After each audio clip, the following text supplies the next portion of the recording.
Hello boys and girls. Welcome to another league racing video. We'll be racing around the Belgian Grand Prix today, and it is PSGL round 3.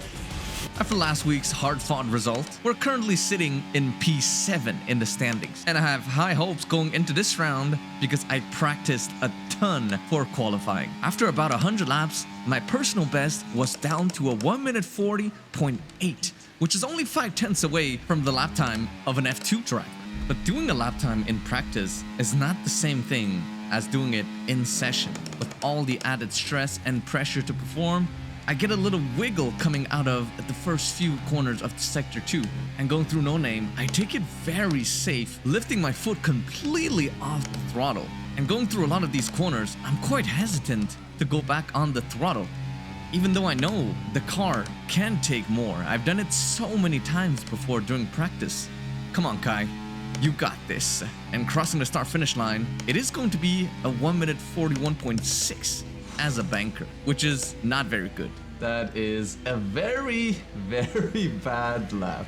Because going into my second push lap, we are already down to P11. Ay. And out of turn 1, I actually gain 500s compared to my banker lap, which is pretty amazing if you ask me.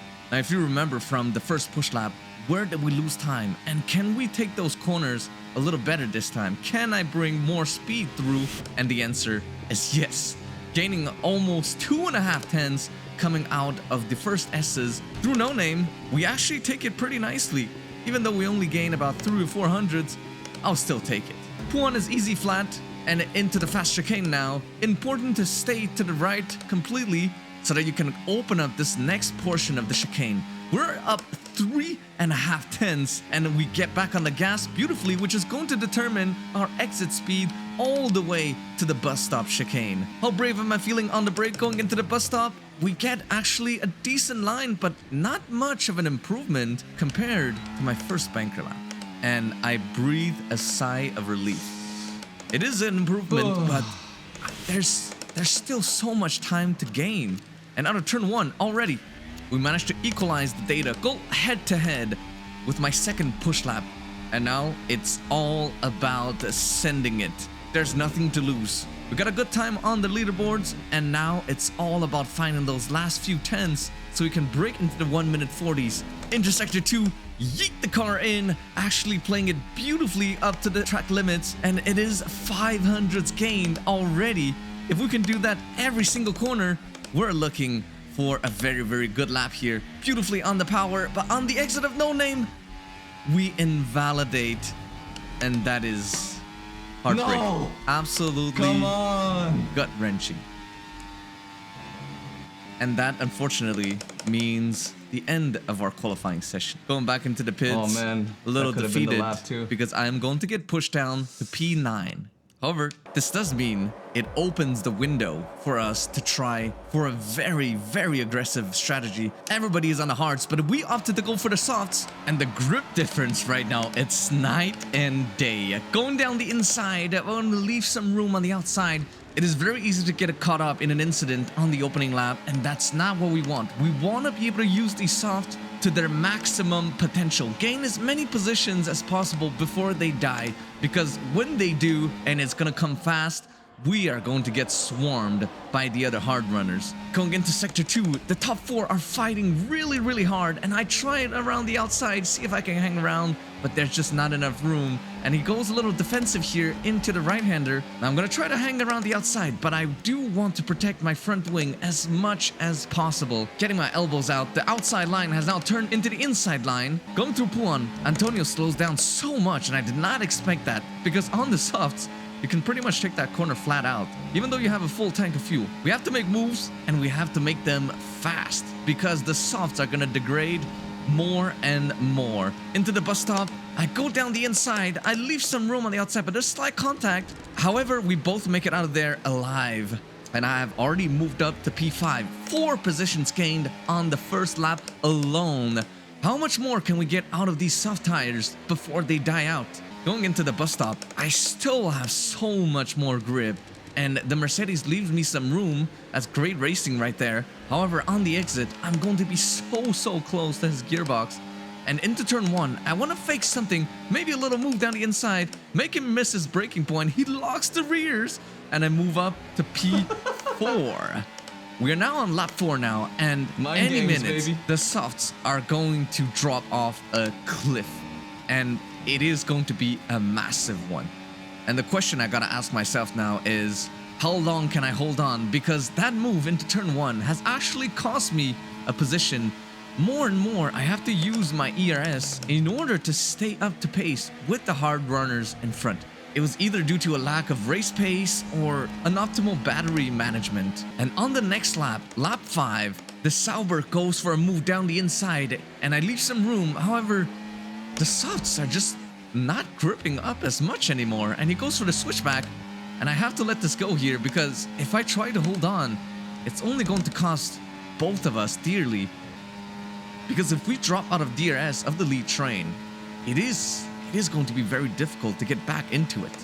And just a lap later, the Merc goes for a move down the inside, and we're going side by side through Sector 2, which is already not ideal, and we're still going side by side. Neither of us want to let go, and this is where I make a big mistake. I try to hang out still, and he lets go of it, but we are going to be at the risk of dropping out of DRS from the lead train. And me being the leading car means it's my job to catch up to them, but no matter how hard I try, the softs have already gone off a cliff, and going through this fast section, they're just not gripping up. And we are now 4/10ths away from DRS window. And around Belgium, since the lap is so long, more laps you do, the tire delta is going to become more and more severe. And right here on lap 7, this is where I literally get swarmed by everybody. And I mean everybody.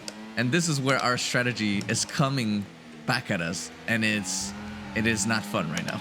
But to be in this position, let me tell you, it is an absolute nightmare. And on lap 8, technically this is the lap my pit window opens, but being the only driver on the softs, it means if I box right now, I'm going to be by myself. And if you remember from my previous videos, being by yourself in the race situation is just going to cost you unnecessary pace.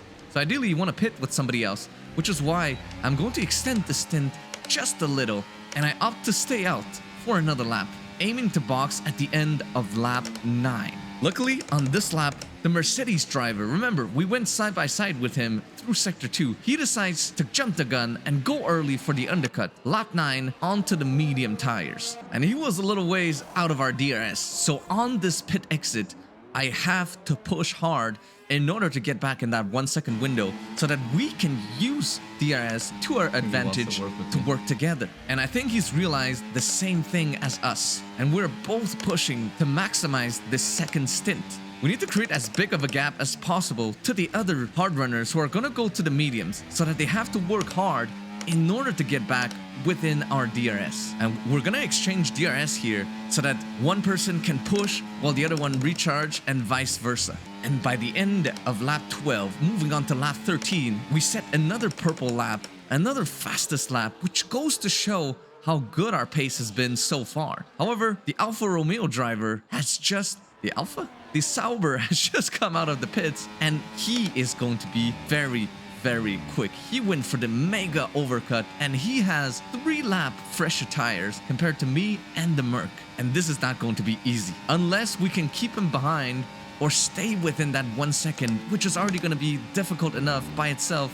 It is not going to be an easy race. More and more people are coming into the box now. However, I think we boxed at just the right time. On lap 9, it was the perfect moment to go for the undercut. On lap 14, now that his mediums are up to temperature, the Sauber is looking to overtake the Merc and try to maybe get out of the DRS from both of us. But I'm not going to let that happen. I have to push here so that we can stay with him. But there is a little problem. If you look at the timing board at the top left, there's a Haas car that has yet to box. Those are 14-lap-old hards, and he's still out there hoping for a safety car maybe. But this is going to make it complicated for us, because as you'll see in a second, he will actually defend and fight really hard, even though his race is not with us. And he's moving all over the place. He drives into my side pod, sends me wide, and he's still trying to hang around the outside. Through no name, I'm going to manage to inch ahead thanks to my superior mediums, and he looks like he wants to go for a move down the inside at Puan, but he decides to back out of it. And this kind of racing standard cannot be allowed. And later I would come to know I was not the only car that he did this to. And in a lot of these, he just looks like he's blatantly trying to ruin other people's race. And this is completely unacceptable. He's just driving people off track. I get it, you might be frustrated because of damage or having your own race be ruined due to somebody else, but this does not give you the right to retaliate against other drivers like that. Luckily, he did get a race ban to serve on his next event, and I hope he's learned something from this, because this is not the kind of standard that we wish to promote in PSGL. Moving on to lap 18 now. The kick is still just on our gearbox, but however, out of turn 1, he has a huge moment and he's in the gravel. This does give us some breathing room, and we're gonna try to maybe get away from him here. But as you'll see, remember, he has a 3-lap tire advantage, and through this next sequence of corners, he's going to catch up so much to us. It's not even a joke. It is now lap 20, and we were still swapping positions. However, I'm running a little low on ERS. He goes for the move here, and I do not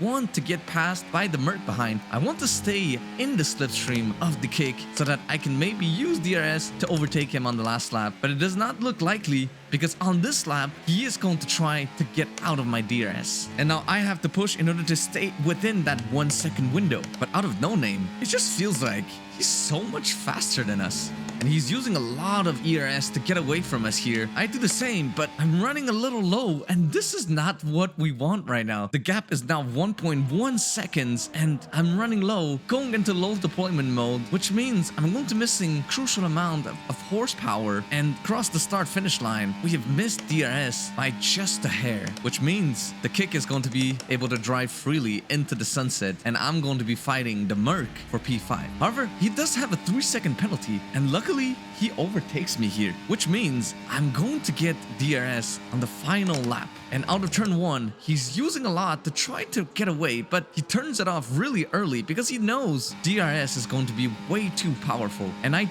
kind of want to do the same. I don't want to deplete my battery right here because I need to keep it for the back straight where he might be able to get back at me with slipstream. And it's all about keeping it clean now. Even though he has a 3-second, we have to keep racing as if he doesn't. You can get a warning and a penalty removed, and that is not what I want. Going into Puan, that is going to be my second warning of the day, and I cannot afford to take another one because I'm sitting on 2 warnings right now. And the exit out of Sector 2 is going to be everything here. My battery is full right now, and my green bar is almost full, which means I could probably play with this whole battery that I got saved. And I'm going to stay on the inside here, choosing my line through Blanchiment, and the Merc tried to go down the inside even though there was no room there. Pretty strange if you ask me. I go half defensive into the bus stop in order to not give him any funny ideas, and across the line, it is going to be P5. But I wish I could have been fighting at the front with the top 4 drivers. All in all, it was still a pretty good result for a very unconventional strategy. And all this goes to show that all my hard work has been paying off. And I'm gonna keep doing the 100-lap challenges as well as sharpening my race pace so that I can fight with the guys at the front. Make sure to subscribe and turn on the bell so that you don't miss any of my future uploads. And this is Formula Kai signing off. I hope to see you at the next one. Bye-bye.